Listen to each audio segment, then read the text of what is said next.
What's up everyone, it's Bucky. Welcome to your 8th Java tutorial. In this tutorial I'm going to be talking about a new type of data, and that's called an int. And what an int is pretty much not like double before, where you had numbers like 3.54, or you could use fractions or decimal points. With int, it stands for integer, and integers are whole numbers like 6 or 75 or 76. And you can only use whole numbers without a fraction and no decimal point.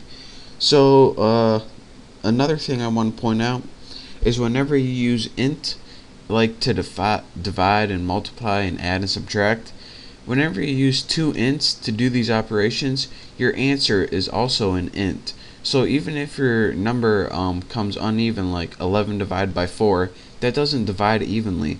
But when you try to do it on your computer with an int, you get an int as a result. So let me show you guys what that is. Let's go ahead and make three variables: girls, boys, and people. And let's go ahead and set these to some values. Let's go ahead and I'll start out with showing you all of the math operators. Girls equals 6, boys equals 3, and people equals girls plus boys.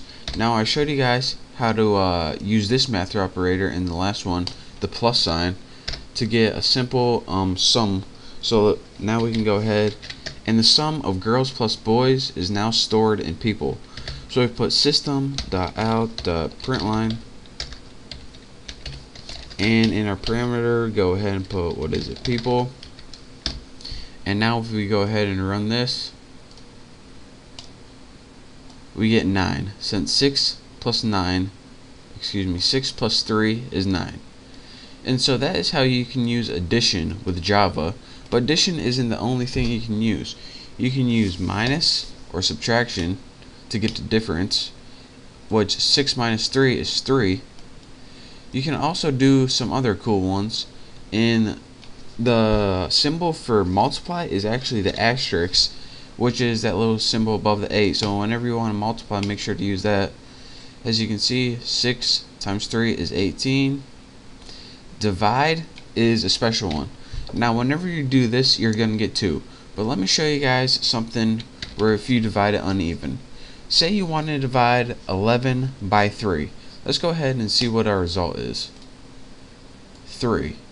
Well, we all know that 11 divided by 3 doesn't equal 3. What it equals is 3 point something. 9 divided by 3 actually equals 3.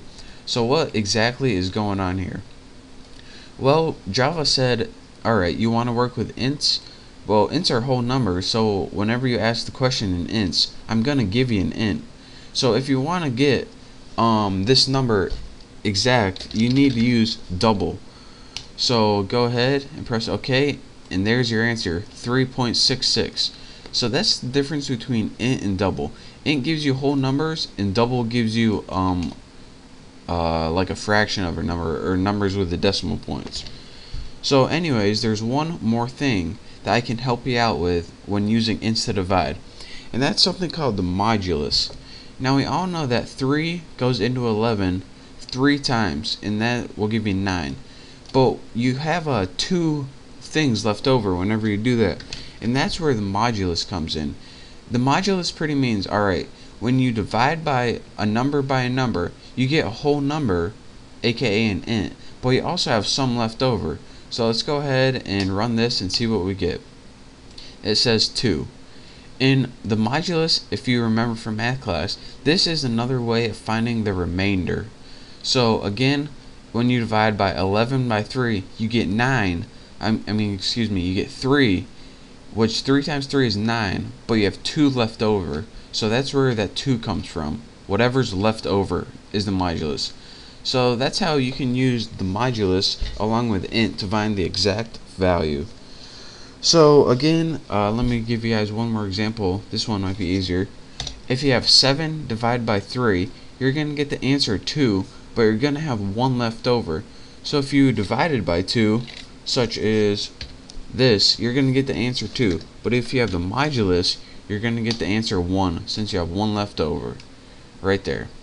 And that, believe it or not, is going to be useful in a bunch of things that you won't even expect, like when we're finding random numbers and stuff that I'm going to be teaching you later. But for now, I just wanted to show you guys what the int variable type was, and also how to use different math operators. So thank you guys for watching. Practice this a little, I don't know what this program is, girls and boys and people counters, I guess. And once you get good at all the math operators, you're ready to move on to my next tutorial. So again, thank you guys for watching. Make sure to subscribe, and I'll see you next time.